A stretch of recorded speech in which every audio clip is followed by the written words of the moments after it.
Welcome, everybody, to Living the Next Chapter. I have an author with me today. His name is Antonio Grate. Antonio wrote a book called The Power of One. Antonio is a speaker, educator, minister, loving husband and father. And he's got the coolest shirt. I got to get one of these. This is really cool. Ex-foster child written all across his shirt. We have a lot to talk about today, Antonio. So welcome to Living the Next Chapter. Nice to meet you. David, great to meet you as well. Thanks for having me. I've been looking forward to this day, so I'm super excited and ready to go. I hope that I can live up to your expectations because you, sir, have a great message. You are a great inspiration to many people.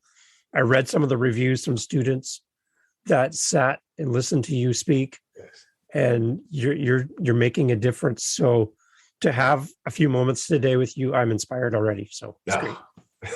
Thank you so much. Thank you so much. That's, I'm glad you even shared that a little bit, because overall, that's my mission. That's my purpose is to inspire, but not just inspire people, but to inspire our youth, inspire this generation, the next generation, and inspiring them. And one key area that I like to focus on is hope, igniting hope within them. Because oftentimes when our youth or anybody in general, when they lose hope, when they lose the thought of tomorrow or today being a better day than yesterday or than their current situation, their actions tend to reflect someone who doesn't respect themselves, who don't look at themselves as valuable. And my goal ultimately is to remind individuals, especially our youth in the foster care system, that listen, I understand and I know that maybe your present situation and your yesterday isn't what you will have liked, isn't what you wanted for yourself or anyone. But I want to let you know that I've been down probably a similar road as you, as one that was in the foster care system, as one that did age out of the system. And I want to remind you that, you know what, you are worth it. You do have a purpose, and you can get past these current situations and challenges that you are facing with, but don't lose hope. Don't give up. Don't throw in the towel. No. Okay. So I really want to get into your story because that sets up the writing of the book. But before we go there, Antonio, think back for me for a second. I was reading the reviews from some students that interacted with you and your message, and take me back to maybe an example of a student coming up to you after one of your talks or something, and maybe that kind of interaction and how you touched them and how your message helped them. Can you remember a time? Not to sound boastful, but I can really think of a lot of instances where things of that has happened. One instance I'll like to mention is I was talking with a group of students, and I was reading a portion of my book, and I can tell that the readings of the pages within my book was really resonating with the student in particular. And just so happened, this one student decided to share what she was thinking and what she was feeling. And she simply said, I am so thankful that you're here today. I am so thankful that you're sharing this, because it's going to really help a lot of people, because just listening to you, I feel supported. Just listening to you, I don't feel alone anymore. Just listening to you, I feel like someone actually understands and get me regarding some of the things that I've been through. And she just simply said, thank you. Thank you so much for sharing what I shared that day. And that's just one example of many different examples. So with a person like yourself with a message, having the book obviously is going to help spread the message and open doors to speak. As you interact with students and listeners who come and hear your story, how do you, when you walk out to your car or you leave the building and you continue on with your day, what are some of the things that go through your mind as you reflect on this interaction with people who connect with your message? I'm always and forever grateful because sometimes there's things in your heart that you feel compelled or led to do. And when someone decides to open up and share, you know that when they do that, it's coming from a genuine place. So I absolutely never take anything like that for granted. And I'm grateful and I'm humble and I'm thankful. And there's another feeling that I like to, another word that I like to share is it's fulfillment. It fulfills me because it feels like I'm doing my part or my portion within society. Like I'm doing what I'm supposed to be doing. And that's such a fulfilling feeling because I'm in purpose. I'm in purpose. Like everyone was created for a purpose. And when you can begin to walk in it and live in it, oh, it's the best feeling ever. The best feeling ever. To know what your purpose is in life and to have the opportunity to share that purpose. Like there are so many people in the world today, Antonio, that have no idea why am I even here? What, like, how can I help somebody? Right. You have a story. Everyone has a story, Antonio. I have a story. You have a story. And we may think that our story may be a big story that could impact many. We may think our story is quite meaningless and we just kind of exist. But we do have a story. So I would love to jump back into your story a little bit. Have people kind of catch up to today, because there's a lot of great things happening in your life today, but life early for you wasn't as easy. That's right. And however you feel comfortable where you want to start with that, but I would love to kind of give some people some context into your life and kind of a little bit of the journey of your path to get here. Absolutely. Well, shortly after I was born, my mom began to use drugs. And when that happened, my grandmother and my grandfather, so my grandparents, they took me in to live with them. So I grew up as a kid, always living with my grandparents from what I can remember. And I had a situation that happened as I got a little older, probably around the age of 7, 8 years old. And one day I had just finished playing a game of tackle football with my friends. And it's this older girl that was normally around with us. And as we was exiting this vacant lot in which we was playing the game of football, I don't know what I said. I don't know what I did. But all I remember is that young lady saying to me in a very aggressive tone, "That's why your mama is a crackhead." And those words, I never experienced this before, David, but those words, they like paralyzed me. And because I was walking, I stopped walking, and all of a sudden I started crying and I couldn't stop. It was as if my world or something just started crumbling down. It was demoralizing. It was defeating. It was embarrassing. It was frustrating. I was angry. I had all these different feelings going on within me all at the same time. Because when I was growing up in my neighborhood, see, I grew up in the ghetto of Chicago, the south side of Chicago in the ghetto in the early 80s. And if you know anything about the inner cities in the early 80s, what we have or what we're coming out of is a pandemic. But in those inner cities, they had what they called a drug epidemic. Yep. Crack cocaine and things of that nature were running rampant through those communities. So we saw individuals being affected by that. But we all, as a kid, we would make fun of them. We would laugh at them and things of that nature. So it wasn't a good thing. It wasn't a good thing at all. And to find out like that my mom was affected, it just turned my world upside down.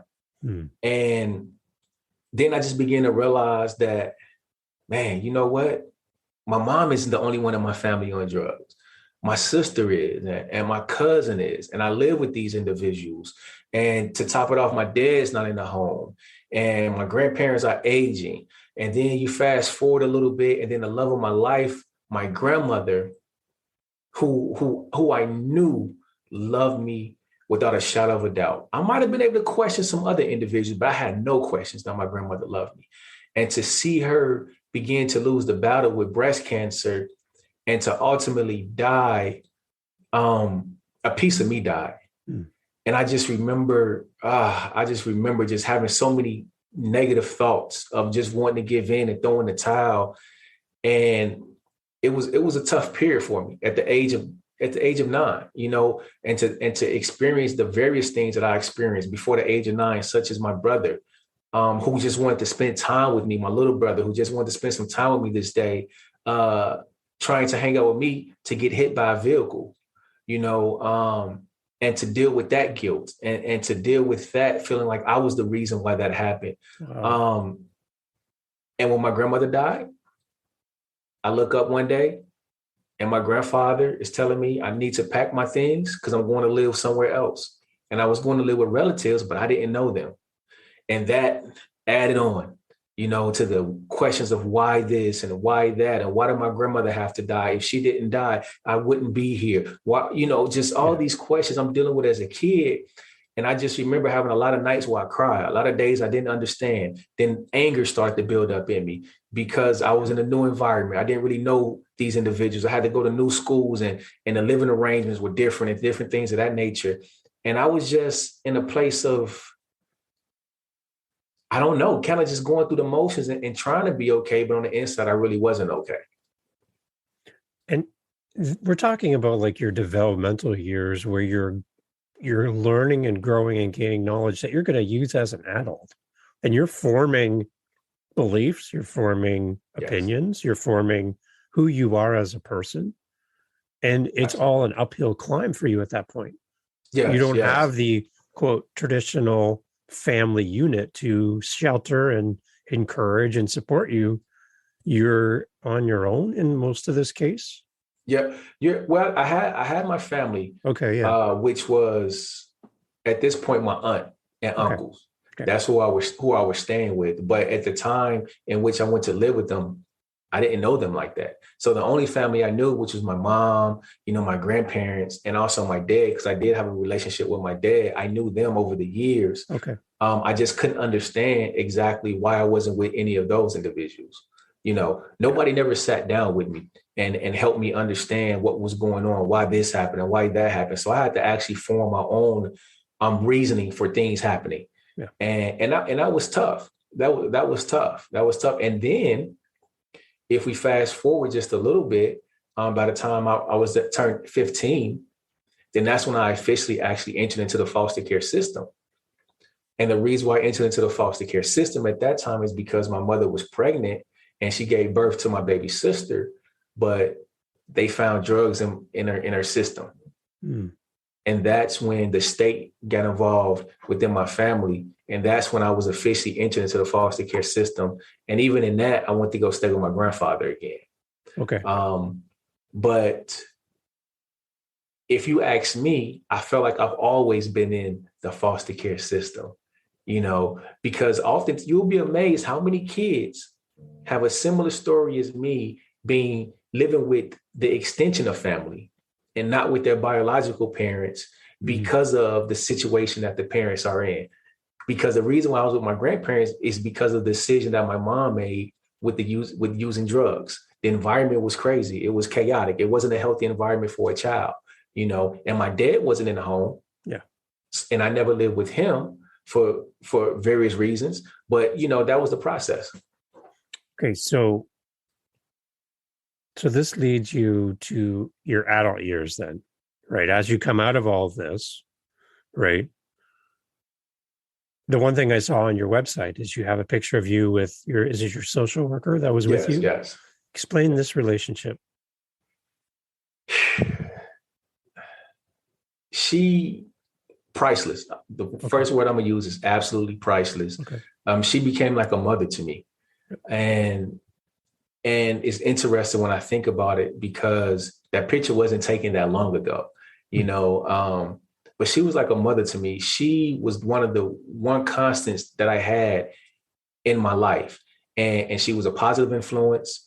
And I respected her so much to the point to where if she told me to do anything, I was doing it. Yeah. If she said, Antonio, you need to get your grades up, I was doing it. If she said, Antonio, you need to be here, I was doing it. Whatever she said, I was doing it just because of the amount of respect I had for her. And the thing about that is that it's because of the respect she showed for me. And ultimately, it was the love she showed to me. And she was there to help. And it was clear and evident. That's what she was trying to do each and every day. So that would go beyond her job title. Really, right? There was a connection there. There was a connection there. I don't know if I would say it would go beyond her job title, because your Okay. social worker is there to help serve you and help put you in a healthier environment, Okay. and to keep you, on the right track in regards to achieving goals and things of that nature. So I wouldn't necessarily say it was above her job. What I will say is that she had the right heart. Okay. Yeah, She that's what I'm thinking. she had the right heart, because, and that's so significant, because when children are in the situation that I was in, when children come from traumatized backgrounds, not with their parents for whatever the reason, whether it's Mhm. neglect, whether it's abuse, whether it's death, whatever the reason is, that's traumatizing within itself. And to be able to relate and identify someone that you truly feel confident that loves you, that helps with the healing. That helps with the feeling of being supported, and oftentimes where you feel so unsupported. Okay. Yeah, and I like that how you qualified that, Antonio. That's good. Yeah, because I can imagine in a role like that, you can have maybe somebody working in that environment who doesn't have the heart for it and sees it as a job. Yeah, And you're Antonio, you're just another file on my desk, and yeah, let's just get through the paperwork. I want to get home to my family, right? And they yeah, don't really have the heart for what they do. yeah. And I love the fact that she demonstrated heart to you and cared, Absolutely, right? absolutely, So absolutely, without that and impact in and your life, things could have been much different, right? absolutely. Yeah, yeah, yeah. Okay, excellent. So, okay, so your experience growing up in the foster care system, how has that shaped your thought of family? For one, it reminded me of the value of family. Okay. Um, and family. First of all, I'm a father. Yeah. I'm a father of four wonderful boys, and I've been Awesome. married 14 years in June of this year. Right. Awesome. And I didn't see that growing up. My mom and my mother, they never married. Yeah. My grandparents, they married, but the crazy part about it is they slept in two separate rooms. I Hmm. never saw them sleeping together. So to me, they was almost like roommates. It never really registered in my mind that, hey, these are two married individuals and this is how you do marriage. Yeah. My grandmother, my grandfather, same apartment, but two different rooms. So I really never really saw what I would like to say a healthy family environment consistently. And what I realize is there's family is super, super valuable, super important, especially when kids are involved. And I always told myself that I want to do the best that I can, to make sure I have myself together, regardless of what that looks like. Not really knowing what that looks like growing up, but just saying, I want to have myself together so I could try to do this family thing the right way, or try to do this family thing as best as possible. And I've always was intentional on trying to do that. So when you talk about your kids, your boys, as you create family in your home, Mm-hmm. are you kind of creating family in your home for your boys as well as for yourself as a new experience, being a father and having kids and building a life for yourself that you didn't have in the Yeah, same way, right? absolutely. The word that I would say is breaking a cycle. Okay. My goal has always been to break the cycle. Okay. I've always put the pressure on me. I always point the finger at myself first to say, come on, Tonio, you got to be the one. Come on, Tonio. I know it's tough. I know it's difficult, but come on, Tonio, push through it, press through it. If you can do this. So I've always put the pressure on myself. So when it comes to my family, when it comes to my kids, it's me standing in the gap, standing in the position and say, listen, my mother might not have been able to do it. My dad might not have been able to do it. But Antonio, I'm going to do it. I'm going to break the cycle so that I can begin to create a legacy, and I can begin to give a better and more solid foundation for my kids to stand upon as they grow up and develop into young men and to men. So what, Antonio, in your opinion, and based on your background and what you've and the students you speak to and the places your book, everything, in your opinion, what do kids today in foster care system, what do they need the most?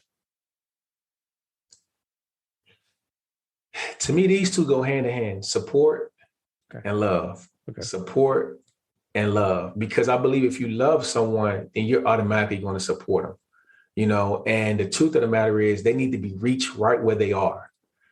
Sometimes as adults, we have a perception of things and how we should do this and how we should do that. And we may have even good intentions. But to be honest, sometimes we can completely miss the child right where they are. Yeah. And when you do that, you're not hoping to bring about a successful connection or build a successful relationship. Yeah. And I think that's important, meeting the child right where they are. So you write the book, Antonio. What was the morning like when you woke up and went, I am going to go write a book about my experience? What's the process of, how do you wake up one day and go, I need this book. I need this to be written. Yeah. How'd that come to play? I almost want to say it's a long story, but I remember in college, I had a best friend and he knew about my upbringing and things of that nature. And he would always say, Antonio, man, your life is a story. He would always say it. But to me, it's conversation. I never thought about actually writing a book, but he would always say it. And as I got older, married, kids and things of that nature. And I started to think, man, he would always say my life is a story. Does that mean I should write a book? And then something happened. I found myself in a place in my life where, I really wanted to do more than what I was doing. I really wanted to serve. I really wanted to make an impact. And I found myself in a position to speak. Okay. And that began to bring a level of fulfillment to me in regards to me speaking to at-risk youth, speaking to youth that come from a similar background as me, speaking to youth that come from similar obstacles and challenges that I did. And the fact that I overcame them, being able to do that began to give me a level of fulfillment that I never felt before. And over a period of time, I said, man, this is great for me to be able to talk to these students, but I'm just one person.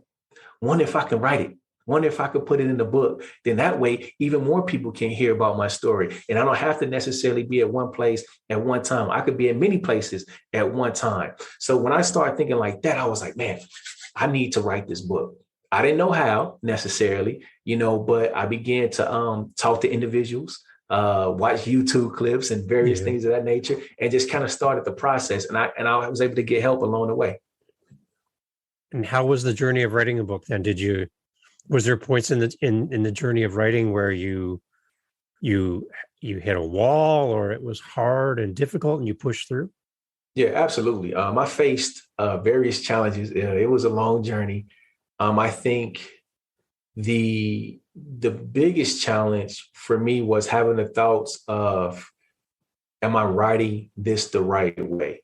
And when I thought I was done, I really wasn't done, because I realized that, in my mind, to me, the story may sound put together the right way here and there, but I had to realize that it wasn't finished because of I'm not sure what word they used, but because of the flow of the story throughout the book. So when I realized that, I had to press pause. And then I had to get some more help. I had to actually seek out some experienced book writers to help me with that process, because I understood how key that was. And then the other piece was just, really just trying to get it to the online bookstores and things of that nature is kind of a process as well. But it was a process. It was a journey. And I think the biggest thing was just really writing it, getting it out there, and then just kind of organizing it all to where it just flows and makes sense. Excellent. So we're talking with Antonio Grate. The book is The Power of One here on Living the Next Chapter. So some of the people listening to this podcast, Antonio, are new authors, or they have an idea for a book. Yeah. What would you say to somebody who's contemplating writing their story? I would simply say that, I think it's natural to contemplate it.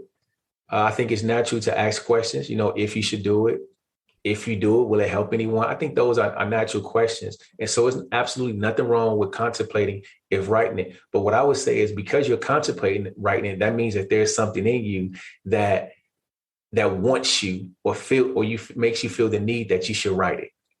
And because of that, I think you should simply start. Some of the best advice I was given was simply this: don't worry about grammatical errors or anything else. Just write. Just write.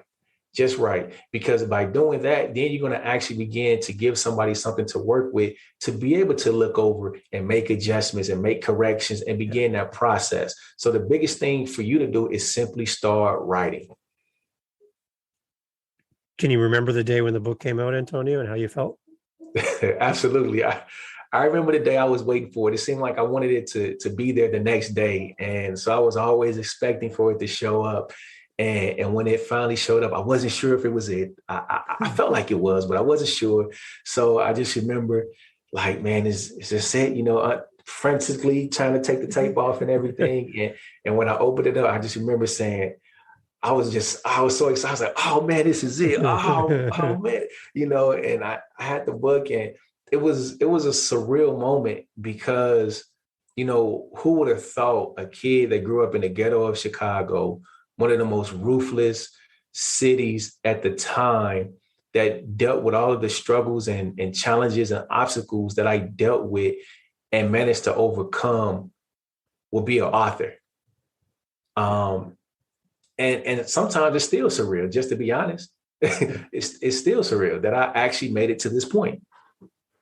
So looking on your website too, Antonio, I love hearing the journey of an author. So first of all, I want to stop and congratulate you on doing something that many people would love to do.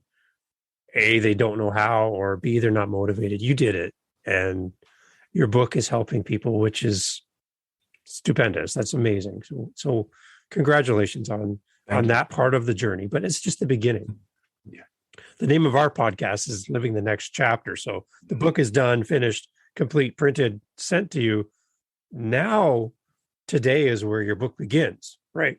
Absolutely. Done. Now I'm going to take this great thing and share it and build a community around this story. Yes.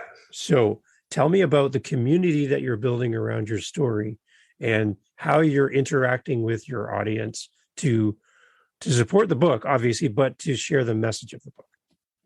I think the last thing you just said is to share the message, because what I realize is that my mission is really to share the message. And I'm using myself as an example, but I really have the 250,000 children that are entering into the foster care system in the United States of America every year in mind. Wow. Right. So I'm thinking about them, though I'm sharing my message, because at the end of the day, I want to be able to help add more support to them. I want to be able to add more support to them. Like, for example, you know, I'm working on a program to where I really began to mentor young adolescent males that are in the foster care system.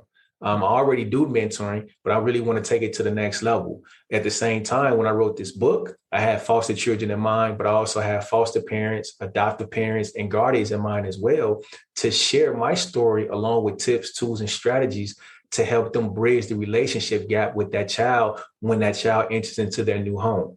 You know, so those are some of the things that I'm looking at to ultimately provide support to the foster children, to provide support to the foster parents and things of that nature.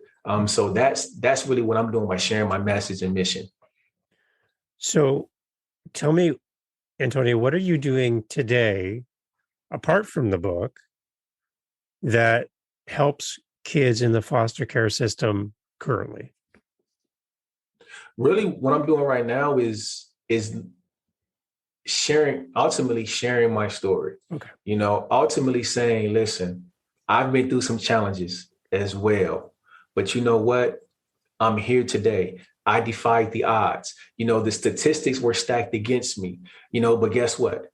I went to college. I was the first one in my family to go to college and graduate. Listen, I have a healthy marriage. I've been married going on 14 years now with 4 wonderful boys, you know, who are nothing compared to dealing with the things that I dealt with growing up. So what I wanted to simply do is to inspire hope, by sharing my story, allowing them to see me, meet me, greet me, talk to me, to let them know, listen, I'm really no different than you. I was able to press through it, and I'm won, and I'm still winning, and you can win as well. Okay, so Antonio, I have another way of looking at this too. So you have a couple, you have somebody who wants to be a foster parent, a sponsor, and they have the heart, the same as you described earlier for the social worker that had heart and demonstrated heart. We have a family, they want to bring and open their home up to kids that, yes, need that heart. What is your advice to somebody who is deciding, whether or not I'd be a good foster parent? And what would be your advice to somebody who's brand new to the thought of opening their doors to somebody in this situation? Wow. That's a great question.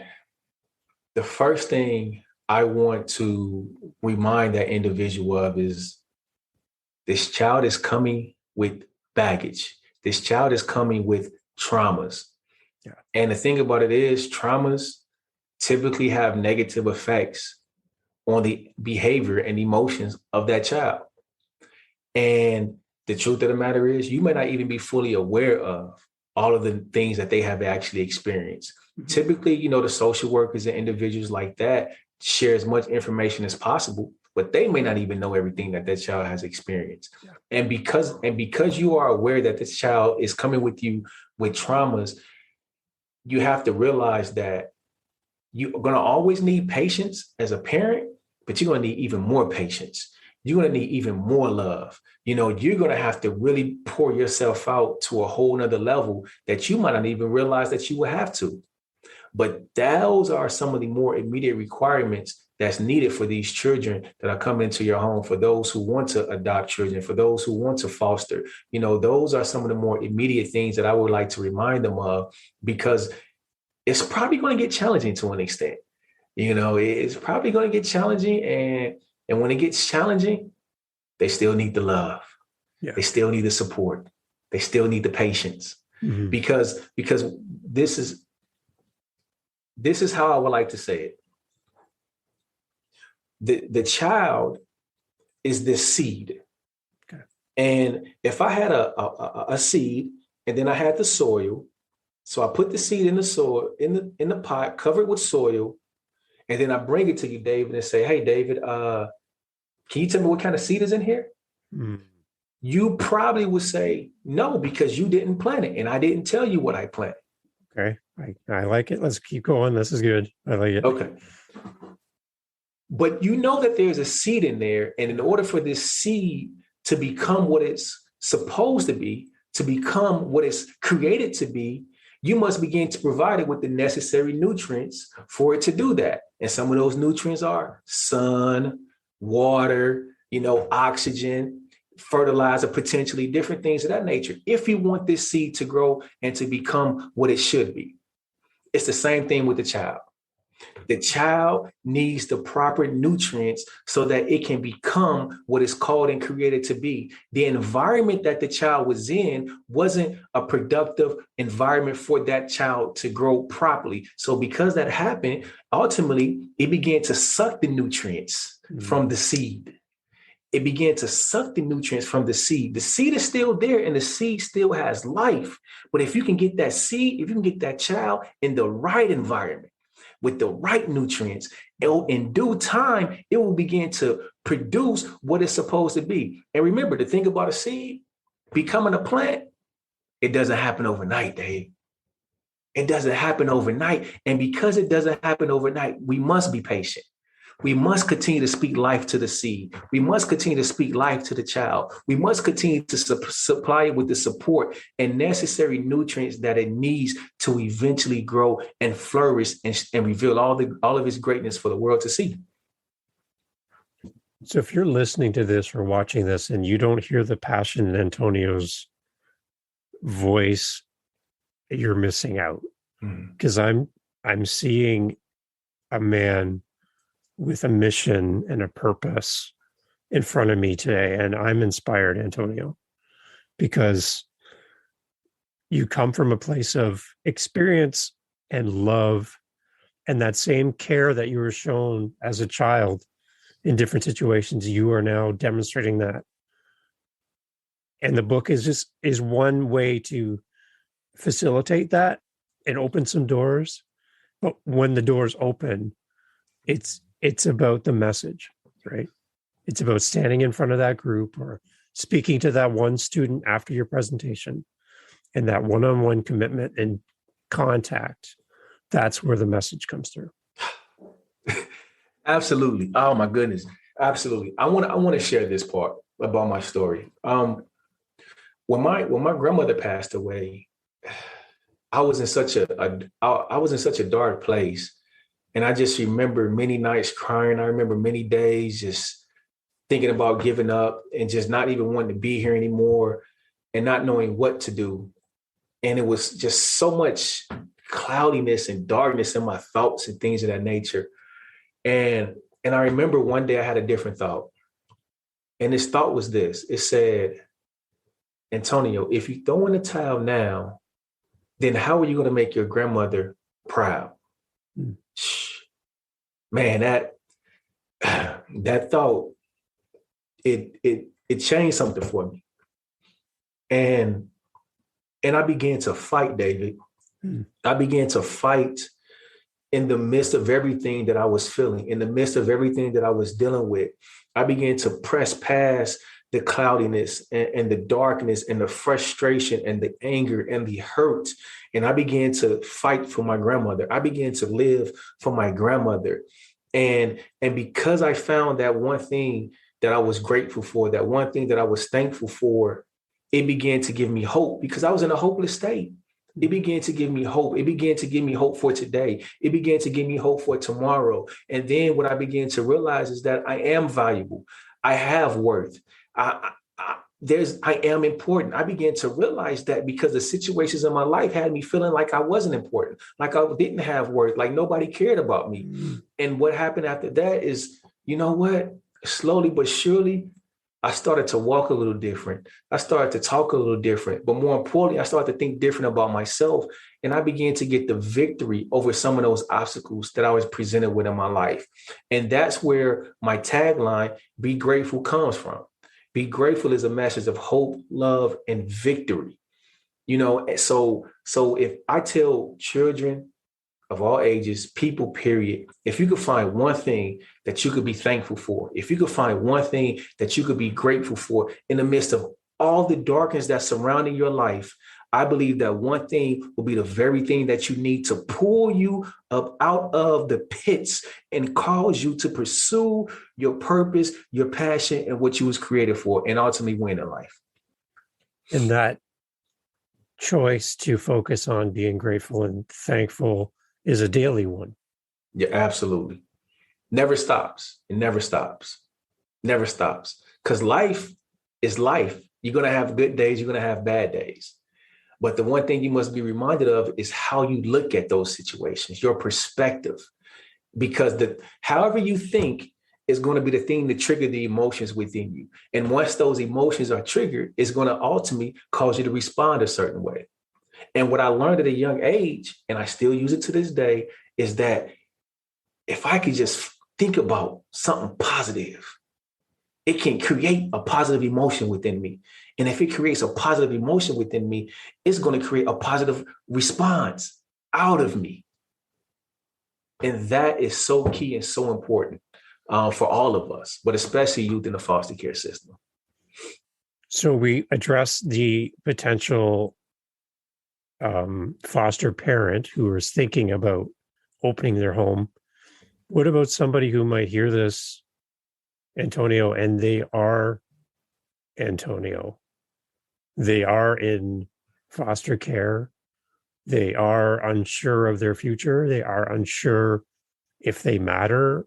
They don't have a sense of family. And they just feel like they just keep getting moved from place to place. And their identity is, they don't have an identity. They don't have a home. They They don't have the bed, the closet, the clothes, the pictures on the wall, the memories, the backyard where I play catch or play football. They don't have any of that stuff because they just keep, for some reason, keeping moved around. What do you want to say to them? Wow.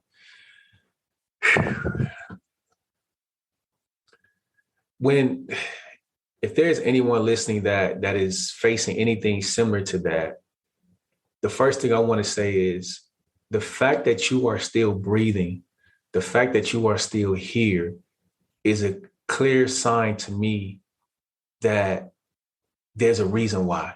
It's a clear sign to me that there's still something for you to do. And in the midst of what you're feeling and what you're dealing with, I would challenge you to ask yourself, what do you want for you? How would you like for your tomorrow to look? If you can change anything, if you could do anything, what would you do? And how would that look? Because one thing I had to do in those times was I had to create an image. I had to get an image in my mind. I had to get a vision in my mind of what I wanted my future to look like if I made it to 18, if I made it to 21. Because in my environment, they said 1 out of 4 African-American males by the time I reach 18 to 21 will be dead or in jail. Wow. So the statistics was against me to even make it to 21, right? But I saw myself making it to 18. I saw myself making it to 21. I saw myself not going to jail. I saw myself not in gangs. I saw myself not doing anything illegal. So I ask you, how do you see yourself? What do you see for yourself? Because the thing about it is that if you don't fight for yourself, you really can't expect anyone else to fight for you. But how you can fight for yourself is asking you what it is that you want, what it is that you see for yourself, because you deserve it. You deserve it. The fact that the truth of the matter is the situation that they're in right now, or the situation that you're in right now, is probably not because of something that you did. It's probably a direct consequence of something that someone else did, of the decision that someone else has made. So it's not your fault. You couldn't control it. You are not the one to blame. And if you feel that way, let it go as best as possible. Forgive yourself. Forgive yourself first and realize that you deserve better. You deserve better. I know that everything is telling you that you don't. But I'm telling you that you do. Because I'm telling you that you're worth it. I'm telling you that you're valuable. I'm telling you that you're precious. I'm telling you that you have a purpose. And I'm telling you, if you could just continue to put one foot in front of the other, I believe the help and the support that you need is right around the corner. And when you look back and see how far you came, you'll be astonished. You'll be astonished. Antonio, I feel like I need to run around the block. I love your passion. I love the message. When your shirt ex foster child, when was that moment when you realized that you were no longer a foster child?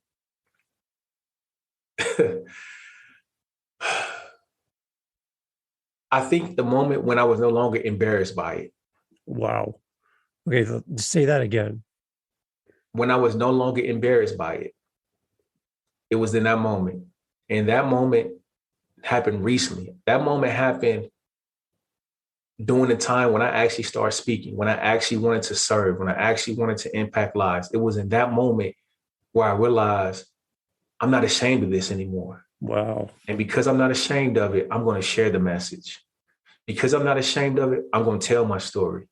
Because I'm not ashamed of it, I'm going to stand in front of whoever it might be and deliver the message and story. Because I'm no longer ashamed of it, man.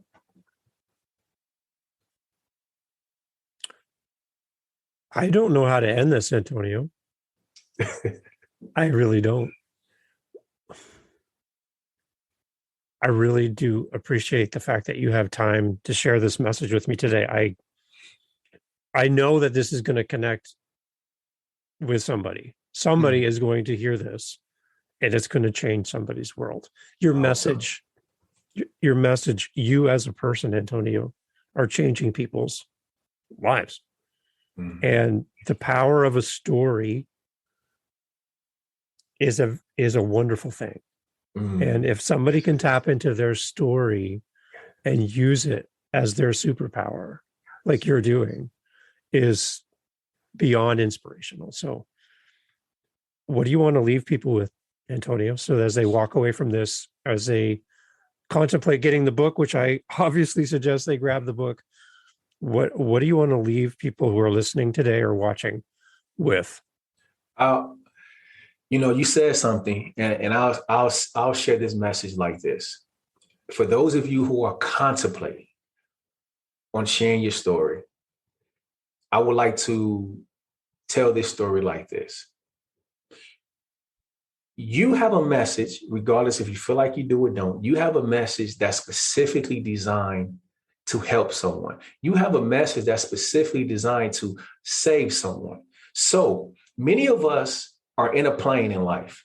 We're floating around in life. We're going places. We're doing things, right? But we're doing these things for us.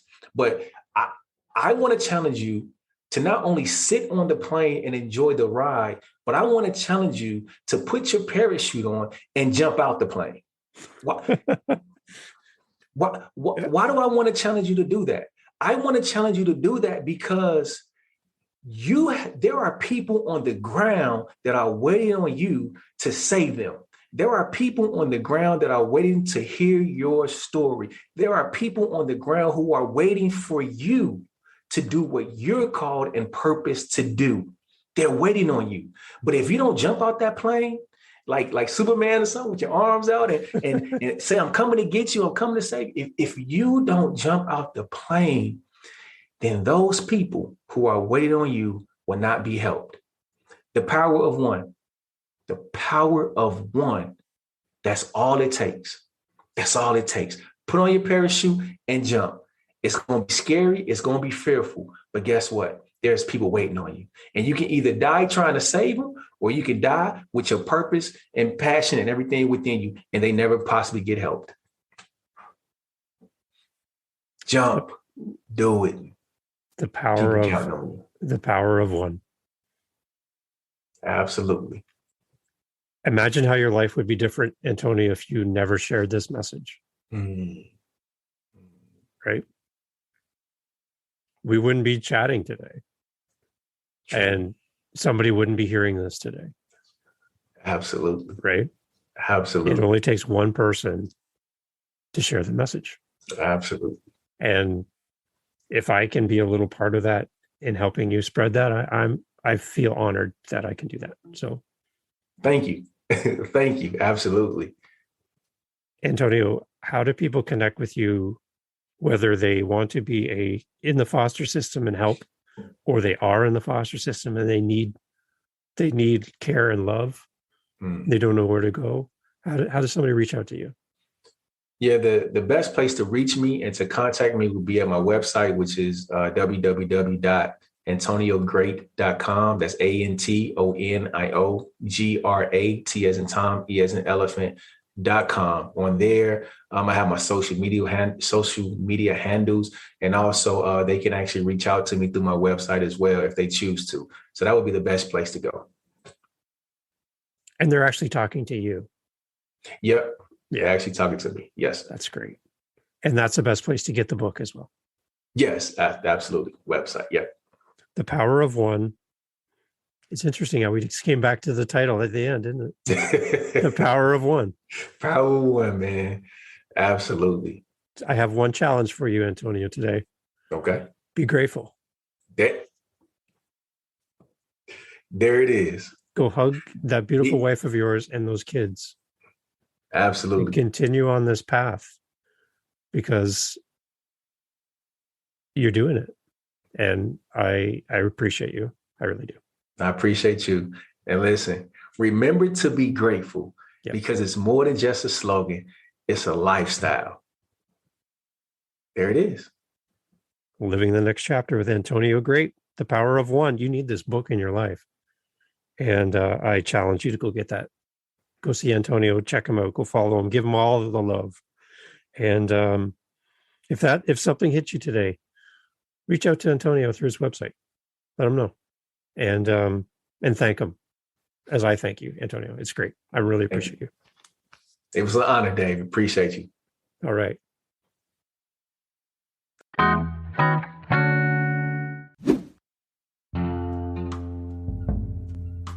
Hi, guys. This is Dave from Living the Next Chapter, a podcast designed to connect authors and audiences.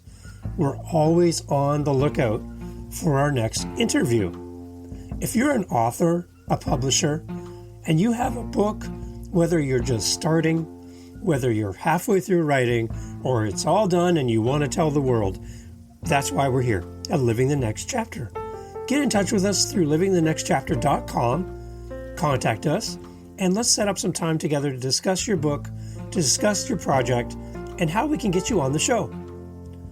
My name is Dave, and I would love to speak to you. So go to livingthenextchapter.com, and let's get over there together and discuss all the great things that you're up to as an author, as a publisher, and let's grow your audience together. Join us on livingthenextchapter.com for great authors and an audience that's eager to hear about what you're up to as an author and a publisher. Contact us today, and let's get your book out in front of others. Thanks for listening, and we'll see you on the next one.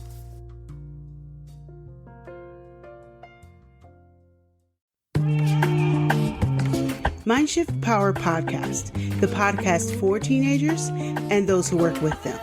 There's a huge problem in America today. There's a very large disconnect between teenagers and the adults who work with them. I'm looking to bridge that gap with real, raw, honest conversation, not held back by the chains of political correctness. You cannot solve a problem you do not understand. Want to understand teenagers today? Listen to this podcast. This podcast is for teens in the U.S. and Canada. To learn more, go to fatimabay.com/podcast or just look for Mindshift Power Podcast on any listening platform. I look forward to you being a faithful listener.